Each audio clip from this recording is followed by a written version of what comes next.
là. Il y a plus de joie à donner qu'à recevoir. Hein?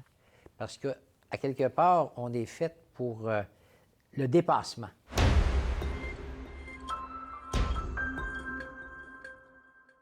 Alors, bonjour et bienvenue à ce nouvel épisode de Ondes de choc. Je m'appelle Amélie Martineau-Lavallée, je suis votre animatrice et je suis en compagnie de l'abbé André Gagné. Bonjour à toi, Amélie. Bonjour à nos...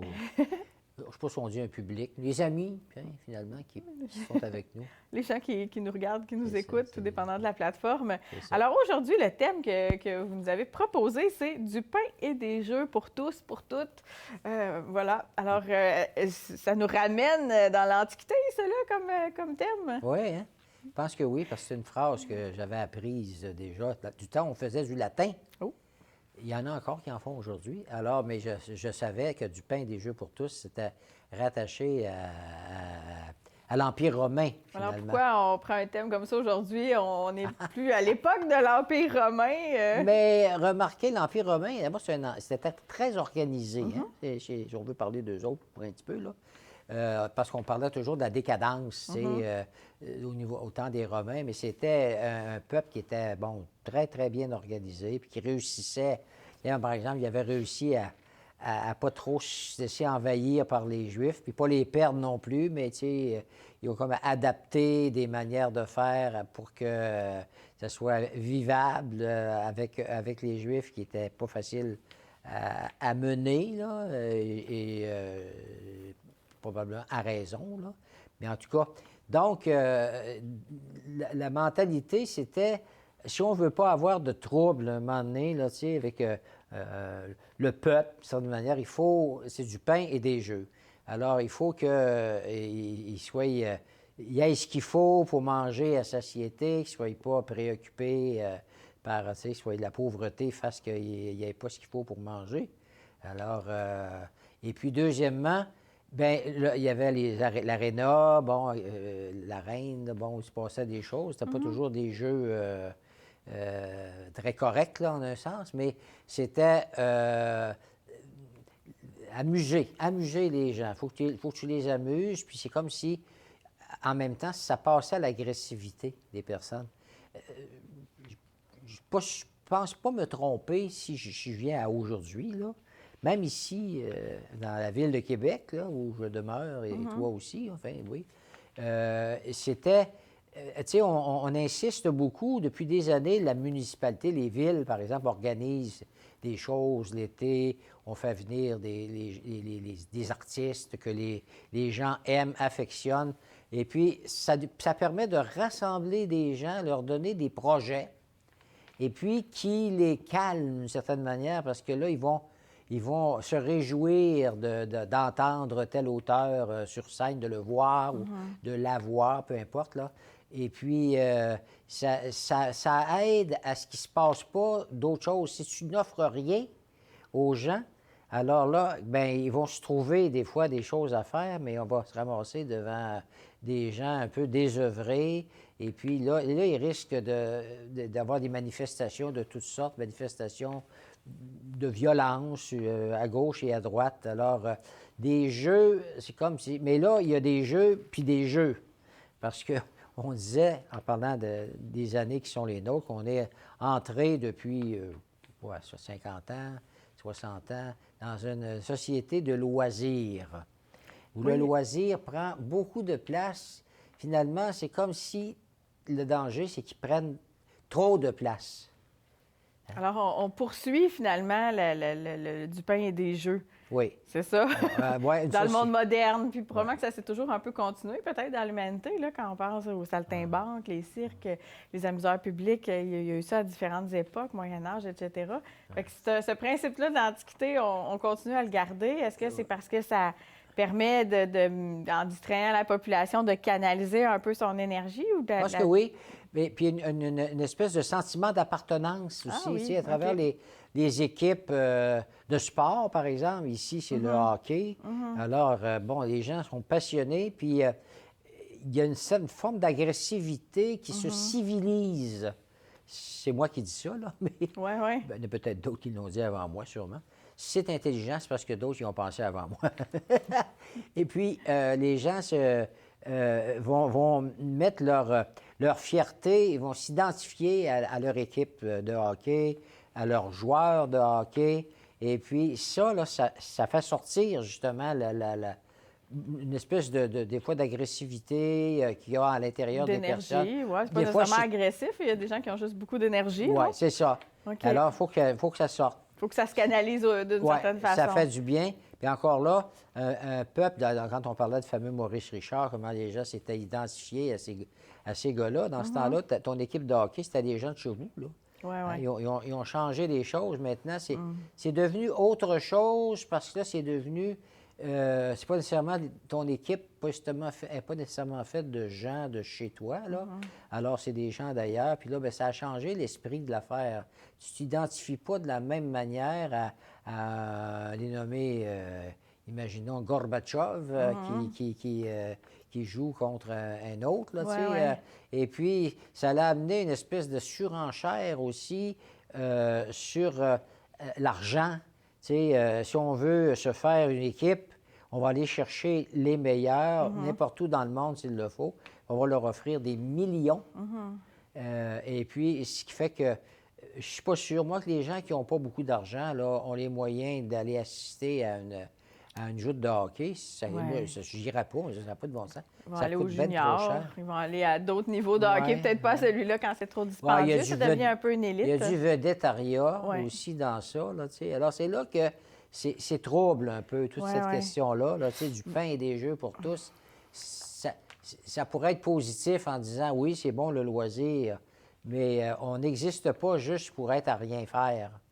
Hein? Parlant des loisirs, je vous écoute, puis je me dis il me semble que dans les dernières années, le loisir a pris beaucoup d'importance. Oui. Moi, jeune, j'ai fait de la natation, du patinage artistique, du piano. J'ai eu beaucoup de loisirs, mais quand on remonte à il y a quelques années, je ne sais pas, vous, là, quand vous étiez jeune, c'était quoi vos loisirs? Est-ce que c'est des loisirs organisés comme ça peut l'être aujourd'hui?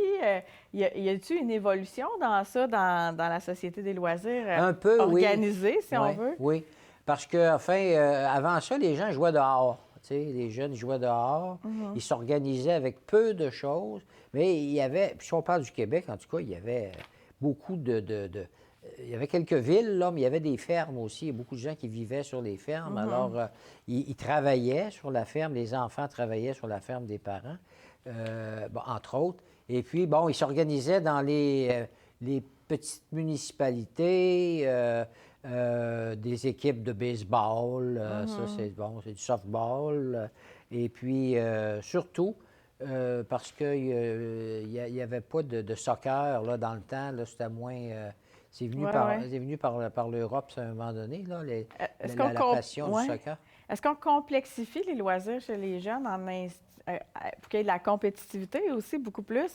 Moi, tu sais, mettons, faire des cours d'équitation en anglais pour des francophones, là, tu sais. Il y a des fois, là, je me dis, c'est très bien. Moi, j'en ai déjà fait un et j'avais beaucoup aimé ça, mais est-ce que ça induit une certaine compétitivité ou d'avoir du temps pour rien faire? On en a peut-être moins si... des temps de silence, des temps... On est peut-être moins habitués à ça. On dit que les jeunes d'aujourd'hui, là, ils sont trop sollicités par toutes sortes de choses. Oui, qu'il y ait des loisirs, ça va. Mais à un moment donné, est-ce qu'on va assez profondément dans une chose? Tu sais, il y a des gens des fois, les parents souhaitent que leurs jeunes fassent toutes sortes de choses, qu'ils s'initient à jouer du violon, et puis en même temps qu'ils fassent partie d'une équipe de hockey, en même temps d'une équipe de baseball, puis ils sont pris de telle sorte qu'ils n'ont pas de gratuité, pas de temps assez gratuit pour toute la question de la créativité et l'inventivité. Hein? On n'a pas besoin... Et pourtant, ça, c'est bon, ça. Il faut être à rien faire à un moment donné. Il faut s'ennuyer. Ben oui. Là, tu développes des choses, tu fais du bricolage. Et puis là, malheureusement, on a des types de loisirs qui sont tellement captivants qu'à un moment donné... il n'y a plus rien d'autre dans la vie, tu sais, tout ce qui se fait à travers les médias, là, que les jeunes utilisent, puis qui c'est trop, à un moment donné. Mais je me souviens, quand il y a eu les fameux couvre-feux, là, en lien avec la pandémie, il y a des gens qui en ont voulu, qui en veulent encore au gouvernement, parce que là, ils disaient, comme si on avait souffert d'être à la maison. C'est épouvantable comme on a souffert. On a l'impression d'avoir été des vrais martyrs. On a souffert, on ne pouvait pas sortir. C'est épouvantable, mais il s'est passé des belles choses à cause de ça. Il y a des personnes qui sont restées à la maison davantage, qui ont appris à mieux se connaître en famille, même que des parents ont eu leurs enfants plus proches d'eux. On a développé des choses. Ouais, je suis d'accord, mais je suis pas d'accord. Parce que, mais il y a des gens qui, justement, ça leur a manqué de voir leurs enfants ou de. Moi, tu sais, des fois, je m'ennuyais de voir mes parents, là. Je comprenais le principe, mais au contraire, il y a des gens qui ont vécu de la solitude où on a besoin de contact humain. Les gens qui habitent seuls, ça peut être plus difficile. Fait que oui, il y en a qui ont développé, mais je pense qu'il y a beaucoup de gens que les contacts leur ont manqué. Peut-être plus que le gym. Toute la question, des fois, il faut toujours que ça soit le fun aussi. Il faut qu'il y ait du fun. Et même dans les écoles, là, le prix, de plus en plus, là, on offre des contenus à la fois scolaires, académiques, mais jumelés avec tel sport. Alors, les gens vont faire sport-études. Mais là, c'est plus juste sport-études. Tu as d'autres choses. Il y en a que c'est le golf, c'est un sport aussi, là, puis l'étude, puis d'autres, tu sais, comme si juste le travail intellectuel, là, c'était plus envisageable. On n'est plus capable de se concentrer. Il faut toujours qu'on joue, qu'on soit... Oui, mais un esprit sain dans un corps sain, c'est un peu ça le principe de l'Antiquité, non? Oui, mais jouer puis jouer. Oui. Est-ce que tous ces loisirs-là nous amènent une vie meilleure, vraiment? C'est quoi la part que ça peut avoir dans nos vies, là, de vivre ça? Bien, d'une part, c'est ça. Il y a comme une amélioration, je pense, là, des conditions de vie, des jeunes plus en forme, parce que si il y a encore un peu un problème de ce côté-là. Il y a des jeunes, oui, qui font du sport, puis ça fait du bien. D'autres qui n'en font pas, et puis là, qui finissent par avoir des problèmes de santé, finalement, parce qu'il n'y a pas de... ils ne sont pas assez encadrés, puis ils n'ont pas des choses qui les amènent à vivre un certain dépassement. Parce que ça aussi, ça fait partie d'une mentalité qui est moins bonne par rapport à ce qu'on appelle le loisir, le sport, c'est vouloir être le meilleur ou la meilleure. T'es le meilleur, t'es quelqu'un.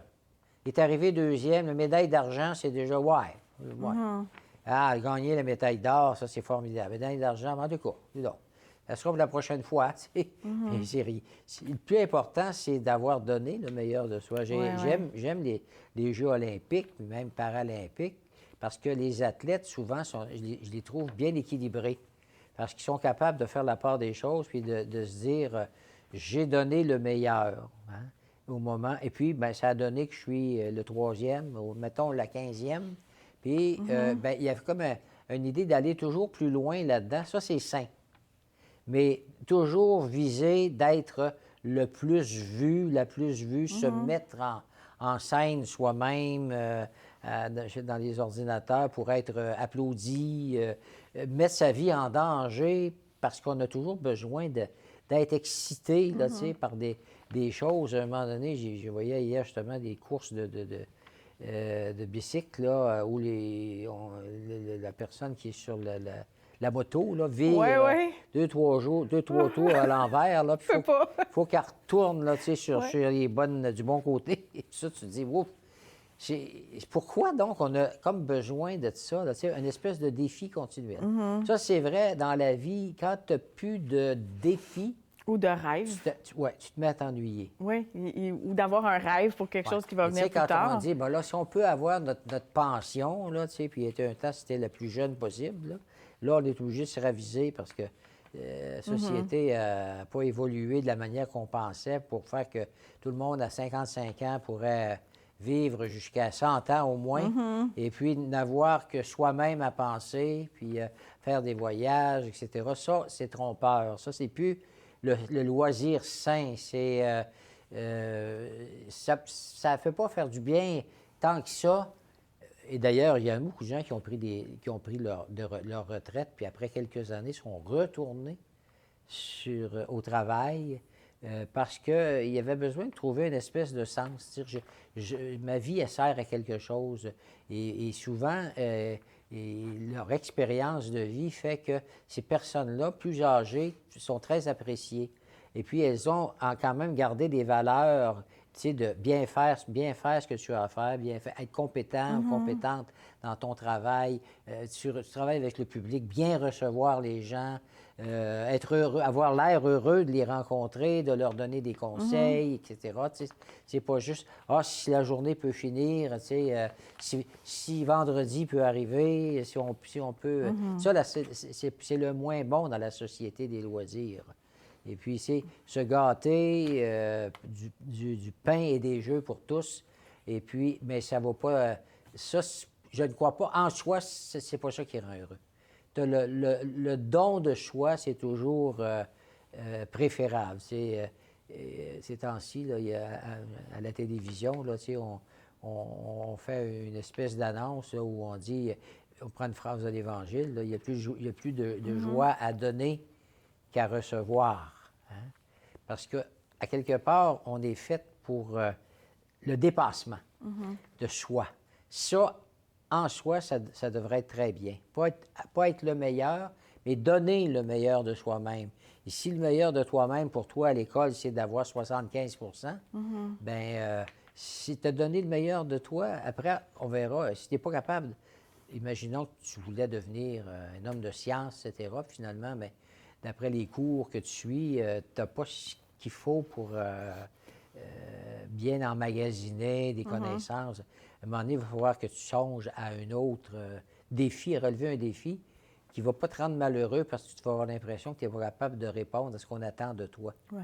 Ça, on a besoin dans la société de développer ça davantage. Oui, effectivement, il y a une diversité, là. Il n'y a pas de sous-métier, il n'y a pas de... Non. Je veux dire, on a besoin des gens dans tous les métiers, dans toutes les professions, qui ont des différentes qualités. Je vous écoute, puis je me demandais, est-ce qu'il y a une forme d'injustice dans une société où on valorise les loisirs, dans le sens où quelqu'un qui a des sous peut faire des activités ou des loisirs qui sont beaucoup plus dispendieux. Oui. Quelqu'un qui n'en a pas, puis que, tu sais, des familles dont les jeunes voudraient peut-être juste jouer au hockey, puis c'est trop difficile. Bon, on voit l'essence qui augmente, il faut aller à des tournois, il y a un coût associé à ça. C'est vrai. Même chose dans les pays plus pauvres, tu sais, on voit parfois les gens, ils vont jouer au soccer parce que ça prend juste un ballon. Partout, on peut jouer au soccer avec un ballon, donc c'est facile comme sport. Là. Ça ne demande pas un équipement autant que d'autres sports. Tu sais. Même faire du ski, c'est peu dispendieux. Le golf, c'est pas donné non plus. Oui. Qu'est-ce qu'on fait avec ça, tu sais? Puis en même temps, tu sais, Jésus nous a dit, des pauvres, il va toujours en avoir, là. Fait que comment on fait pour avoir d'un côté le plaisir, les loisirs, puis d'autre côté, dire, bien, il y a des gens qui vivent peut-être une forme d'injustice? Je sais pas. Je pense que ça prend des organismes qui pourvoient.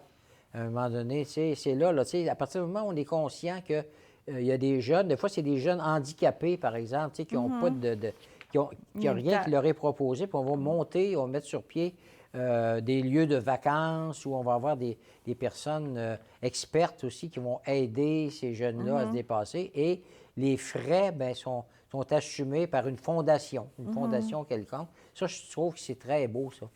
J'aime donner, mais pour les fondations, quand ils aident. Moi, quand j'étais jeune, là, j'aurais beaucoup aimé apprendre le piano. Mais chez nous, on n'avait pas de piano. Et puis, ma mère disait dans le temps, on n'a pas les moyens, d'abord d'avoir un piano, deuxièmement, de suivre des cours. Remarque qu'elle aurait pu chercher. Pas mal sûr que c'était aller au couvent, voir les religieuses, puis se dire, écoutez, mon garçon, il aimerait bien ça, mais tu sais, je sais comment vous chargez, etc. Je suis pas mal sûr qu'il y aurait eu moyen de s'entendre. Mais le piano, ça, c'est l'instrument lui-même, ça, même s'il y avait beaucoup de familles, j'en ai vu chez des personnes, des cultivateurs, puis tout ça, là, une maison sur deux, il y avait un piano. Les gros pianos bruns, là, tu sais. Des pianos droits, là. Chez mon ami en face, là, de chez nous, là, qui avait une terre, eux autres, là, il y avait un piano. Puis je le trouvais donc chanceux de pouvoir jouer sur le piano, etc. Bon, il y avait ça. Même chez les scouts, aller chez les scouts, bien, il fallait avoir du matériel, il fallait avoir les gamelles, il fallait... Bon, puis ça. Aussitôt qu'il y avait de l'argent comme ça à donner, là, chez nous, c'était... C'était pas riche, là, tu sais. L'avantage qu'on avait, c'était de vivre dans la maison des grands-parents maternels. Alors, ça permettait d'assumer pas mal l'essentiel, tu sais. Au moins, les études, il y avait une ouverture.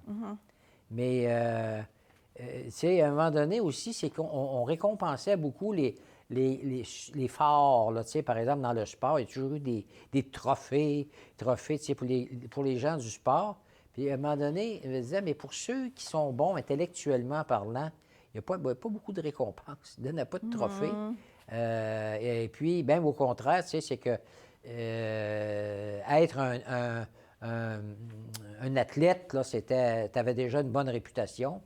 Et puis, si c'était intellectuel, quand tu es jeune, du moins, tu sais, tu te fais tasser à un moment donné comme quelqu'un qui n'est pas très intéressant. Tu sais, si tu n'es pas habile à jouer. On avait une colonie de vacances. Encore là, les paroisses, les fabriques ont aidé beaucoup à monter des colonies de vacances où ça coûtait pas cher, puis on pouvait, chez nous, là, à un moment donné, le curé avait fait creuser une piscine dans la terre, là, et puis j'avais mis dans cette immense piscine creusée, là, une espèce de toile, là, si on peut dire. Et c'est les pompiers qui étaient venus remplir cette piscine-là, et puis faire que l'eau rentre tellement dans la terre qu'à un moment donné, là, la terre ne peut plus en prendre. C'est là que l'eau commence à monter et qu'on pouvait avoir une piscine, puis il n'y avait pas de cabine pour se changer. Nos mères nous faisaient une espèce de jaquette, puis on se changeait en dessous de la jaquette. C'était comme ça. Mais ça, aussi, donc, ça a été une aide, là, tu sais, que, bon, les paroisses accommodaient, offraient des loisirs sains. Et même à un moment donné, ça a été pendant l'hiver, des films où on présentait des films là, à la salle paroissiale, etc. Ça fait que ça, bien, ça permettait d'avoir... Parce qu'on dit, le loisir, c'est sain en soi. L'abus de loisir, ou bien non, transformer le loisir puis en faire une espèce de... Tu sais, des fois, c'était malheureux, mais des parents qui ont insisté tellement pour que leurs enfants deviennent ce qu'eux autres avaient toujours souhaité être, là, tu sais, puis ils ont mis beaucoup de pression chez les jeunes, tu sais, pour dire, fallait que tout le monde entre dans la Ligue nationale, là, tu sais, de hockey, là. J'en ai connu, là, des gens comme ça, là, tu sais. Puis ils en ont mis du temps, puis les jeunes se levaient à 5 heures du matin parce qu'il y avait la glace réservée pour se pratiquer, là, tu sais. C'est demandé beaucoup. Dans le fond, ce que j'entends, c'est que ça prend un peu d'équilibre dans tout ça, tu sais. Quand une personne jeune ou plus vieille a une passion, bien, on peut l'encourager dans ça, mais en même temps, il faut savoir doser, avoir des temps où on s'ennuie, des choses comme ça. Est-ce qu'il y a... Qu'est-ce qui, dans la foi chrétienne, dans les valeurs chrétiennes, peut nous aider à atteindre cet équilibre-là dans les loisirs, dans nos passions, dans ce qui nous enthousiasme? Bien, moi, je reviendrai à ce que je disais tantôt, c'est toute la question du dépassement. Aller plus loin. Puis ce dépassement, ça veut dire autant intellectuel que physique, parce que c'est bon pour la santé. Donc, s'aimer soi-même, c'est se donner, capable de donner à son corps le meilleur. D'abord, être bien nourri, bien se nourrir. Aujourd'hui, c'est beaucoup plus présent. Tu sais, l'idée d'avoir une bonne alimentation, même dans les cafétérias scolaires, on a fini par laisser de côté là, les choses un petit peu trop de malbouffe, là, comme on l'appelle maintenant, pour que les jeunes mangent davantage des choses saines. Bon, c'est ça, des légumes, pas juste de la viande, et puis même de la viande dosée, etc. Tu sais, ça, c'est vraiment... Une amélioration. Vous savez, dans les monastères, pour que les moines soient heureux, là, des fois, on dit, bon, c'est des gens de prière, c'est ça, mais ils ne laissent pas prier 24 heures par jour. Et les monastères, les choses étaient divisées souvent dans trois secteurs dans une journée. Il y avait, bien sûr, le temps pour la prière, puis ensuite, il y a toujours, dans les monastères, un temps de travail manuel. Ça dépendait aussi des monastères, comme à Oka, par exemple, du temps où les moines y étaient. Maintenant, ils sont à Saint-Jean-de-Mata, c'est ça. Alors, mais les pères et les frères, même les pères, là, tu sais, il y avait les moines plus intellectuels. Bien, j'en connaissais un, par exemple, celui qui s'occupait des abeilles. Là. au monastère, là. Puis il y avait souvent, dans les monastères, on a développé des choses. On est allé assez loin de ce côté-là, là, tu sais, du côté du vin. Tu sais, le vin, la production du vin, je me demande si ça n'a pas commencé dans les monastères, parce que l'abondance de main-d'œuvre, qui était moins dispendieuse, parce que les moines ne recevaient pas de salaire, là, etc., ça a permis de développer des choses, du fromage, c'est la même chose. Hein? La bière, Oui, dans c'est certaines vrai, abbayes oui, européennes. c'est vrai. Les bonnes choses de la vie viennent des Donc, monastères. le travail, une part de travail, une part de loisirs dans la journée. Il faut qu'il y ait du temps, des loisirs gratuits. Puis même une journée dans la semaine, en tout cas, au cas, là, parce qu'à un moment donné, j'allais faire vivre une retraite là, pendant plusieurs années, là, une semaine de retraite. Puis à un moment donné, un après-midi, là, les moines étaient libres. Il y en a qui s'en allaient faire du ski, fait du ski de randonnée, etc. Ouais. Mais ça, ça faisait partie d'une vie saine. Ouais, il vous manque un volet, là, il me semble, ça se peut-tu? Ouais, Le travail, les loisirs, puis... la prière. Oui, voilà. C'est ça. Alors, bon. Et puis, bon, on se couche à une heure raisonnable aussi, par rapport à l'heure du lever. Si les moines se lèvent à 4 heures ou il y a un office à 4 heures, bien, ils vont se coucher vers 9 heures, 8 heures, 9 heures. Ouais. Alors, ça aussi, ça fait partie d'un équilibre de vie. Alors, parce qu'aujourd'hui, on en demande beaucoup à son corps à un moment donné.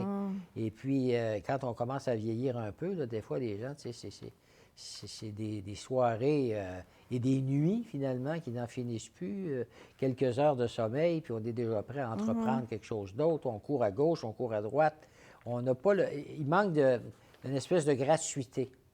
Moi, je dis tout le temps, je vois ça au printemps, là, ça va s'en venir bientôt, et les gens ils font des gros efforts pour avoir un beau parterre. Ils vont mettre des fleurs, etc. Puis il dit, quand se donne-t-il du temps juste pour s'asseoir et regarder les fleurs? Ils ne le font pas. Parce qu'il y a un spectacle ici, il y a un spectacle là, lundi, il y a ci. Tu écoutes la radio le matin. Mardi, il y a telle affaire. Et il faut voir ça.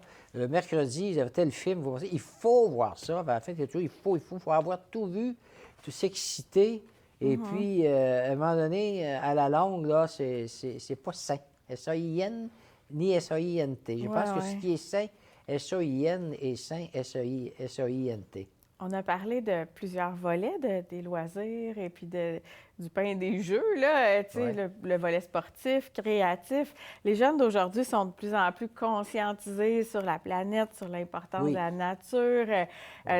Chez les jeunes, il y a vraiment ce désir-là de vouloir changer le monde. En quelque part, là, tu sais, il y a vraiment une aspiration.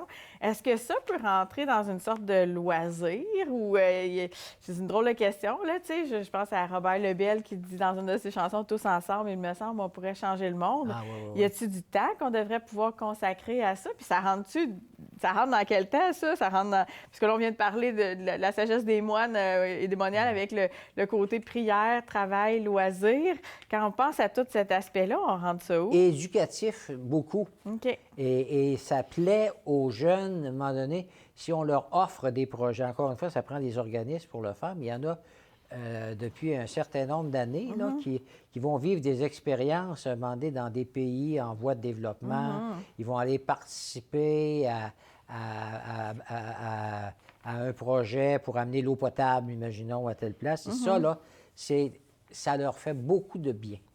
Même si on sait des choses, parce qu'on a beaucoup d'informations qui rentrent, mais tant que ça demeure des images qu'on a vues à la télévision, on dirait que quand tu t'es rendu à quelque part, c'est comme si là, tu as senti, ça change positivement les jeunes qui sont allés. Moi, j'ai eu le bonheur de vivre ça. C'était dans les premiers, en 1967, où j'étais allé avec. On était 18 qui sont allés en lien avec des missionnaires, là, partir une coopérative de construction d'habitation. Où En ça? République dominicaine. Ah oui, OK. Pour pouvoir... alors, c'est organisé avec un missionnaire de la place qui voyait des personnes chez lui qui étaient incapables d'avoir une petite maison. À eux, ils vivaient dans des maisons faites en feuilles de palmier, là. C'est pas diable, là, comme avec un plancher de terre, il y avait beaucoup de fourmis, etc. Alors, le père avait pensé ça. Si des jeunes se préparaient à ça, ramassaient des argents, etc., et puis fournissaient ce qu'il faut, ils pourraient venir, eux autres, aider à construire les premières maisons. Puis l'idée, c'était de remplir une rue qui avait été ouverte pour ça. Et puis, des gens pauvres, bien, le prêtre, le missionnaire leur louait une maison. En fait, il la vendait selon le prix qu'il était capable de payer. OK. Alors, imaginons que, parce qu'on la faisait en bois de palmier, puis le bas de la maison était en ciment, OK. en bloc de ciment. C'était assez simple, mais c'était quand même, ça protégeait mieux contre Les bon, intempéries. les puis tout ça. intempéries, etc. Et puis, je pense que dans le temps, la maison, elle revenait à 250 $. C'était pas Wow. énorme. Non, oui.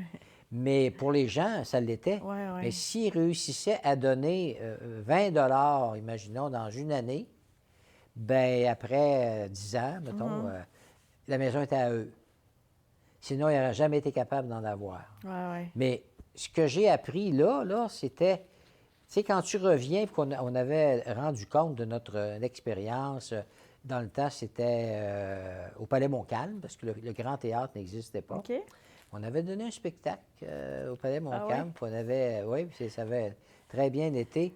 Puis là, quand on mettait à un moment donné, il y avait un film là, sur toute notre aventure, puis des écrans chaque bord. Puis à un moment donné, dans le film, il y avait un petit enfant, mettons. On disait, mettons, c'est Marina. Mettons, je ne sais pas de me souviens plus.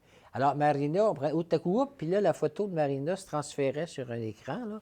Puis là, elle, c'est pas rien qu'une femme ou une fille ou des enfants qui vivent dans des pays. Ça, c'est Marina. Ça, c'est une telle. Ça attache, hein?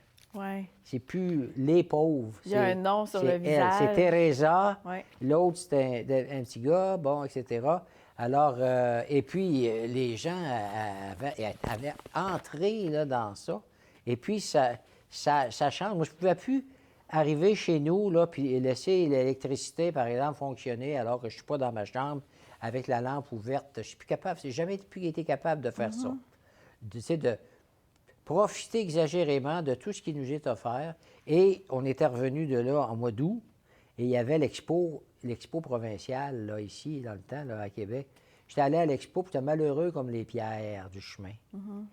Parce que j'avais trop dans la tête ce que j'avais vécu. Puis là, je regarde nous autres, là, on est là avec des cornets de sucre, là, tu sais, bon, etc. Puis, tu sais, ça m'a... Je n'étais pas capable d'être vraiment joyeux. Et encore là, il ne faut pas exagérer non plus de ce côté-là, là, parce qu'on oublie vite aussi. Hein, tu sais, la vie nous récupère. Puis on avait amené l'année suivante une des filles des Républiques dominicaines pour qu'ils partent un groupe de jeunes là-bas, un peu comme nous autres on avait. Là. OK. Et puis, elle est arrivée en 1968. L'expo Terre des Hommes avait eu lieu l'année précédente. Puis nous autres, on a donné un spectacle au pavillon d'Amérique latine l'année d'après. OK. Et Teresa avait été venue. On avait décidé de ne pas acheter de cadeaux puis de souvenirs, puis de donner l'argent pour payer un voyage à Teresa pour qu'elle vienne venir.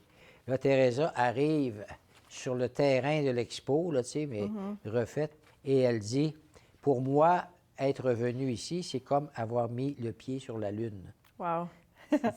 Ah, écoute, Ouais. là, c'était impensable. C'était même trop. Il a fallu, après ça, ils se sont dit, il faut qu'on lui amène voir des pauvres ici, là, parce que c'était trop dur, là. Après une prise de conscience de sortir son petit village, elle, où Ouais, elle ouais. était, là, elle n'a jamais été nulle part. Elle avait peur de prendre des escaliers roulants, là. Bon, tu sais, je connais Oui, pas c'est ça, sûr là. qu'il C'est même pas que ça avait existe. moins dans ce temps-là. C'est hein. même pas que ça existe. Oui, oui. Et puis, alors, ils l'ont amené chez des pauvres, là, vraiment très pauvres, et tout ça. Tu dis, tu sais, tout n'est pas rose ici, là, parce qu'elle avait oui, de quoi encore là, aujourd'hui. rêver, là, sortir de chez elle, puis s'en venir ici, là, ce qui n'a pas été le cas. Oui, Puis oui. ils sont partis, ça s'appelait La Source, le groupe, là, ils ont appelé ça La Fuenta. OK. Et puis, bon, ils ont essayé de mettre sur pied des projets, justement, pour aider la jeunesse. Puis ils nous ont tellement appris beaucoup, ces gens-là. Là, tu sais. Tu vas là-bas, tu te dis, c'est supposé être des pauvres, mais en un sens, ils sont plus riches que moi. Ce qu'ils nous ont apporté, l'accueil qu'ils nous ont témoigné, là, c'est pas disable. Tu n'oublies pas ça, tu te fais comme des amis là, pour toujours. Alors, du pain, des jeux, des loisirs, ça fait du bien, c'est positif, mais c'est pas nécessairement ce qui nous La apporte vie. le plus Ouais.